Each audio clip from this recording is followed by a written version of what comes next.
Resources are organized in a variety of ways throughout society, beginning with families and clans and progressing to markets and companies.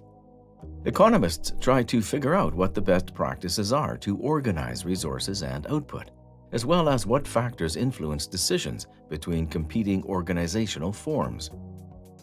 The concept of firms was not given much attention by economists until the early 20th century, and it was only after Ronald Coase's 1937 article that people began asking the right questions about firms, like why firms exist, what are their scopes and limitations, and how they interact between themselves as well as the market. Individuals might, in theory, rely entirely on the market and the pricing system to allocate resources. Many industries, such as early fabric manufacturing's putting out method, were structured mainly through market transactions among independent or semi-independent producers. However, Coase recognized that employing the price mechanisms has costs. In some situations, it is less expensive to conduct such transactions within a firm rather than through the market.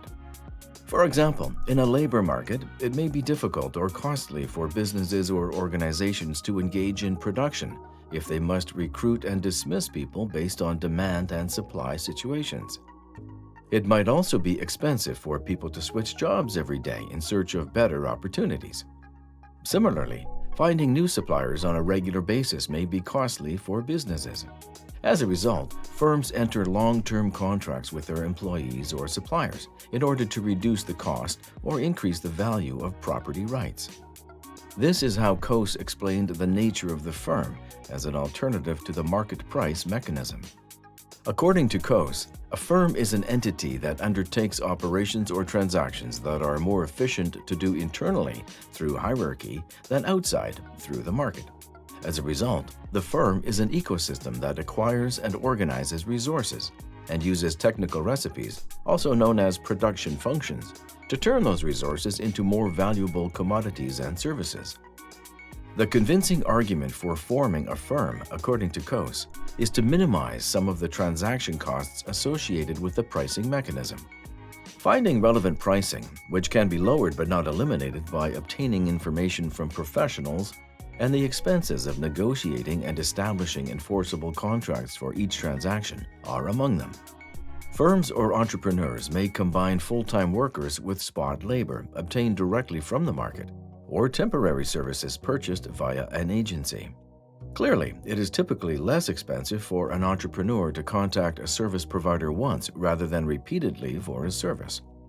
Furthermore, in an unpredictable environment like the market, contracts will inevitably be insufficient and need to be renegotiated regularly. But then, why can't a single giant firm pool its resources and carry out the transactions that many small enterprises perform? The cap on the firm's size is established by costs rising to the point when internalizing an additional transaction equals the cost of completing that transaction in the market.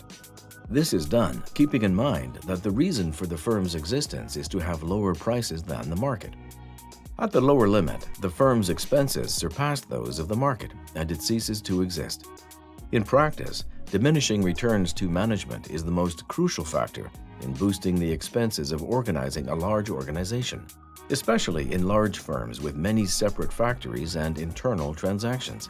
Firms' prospective scale and scope are affected by technological progress. Technology that improves managerial efficiency tends to enhance business size. Technologies that lower the expense of geographical separation will tend to expand the size of businesses.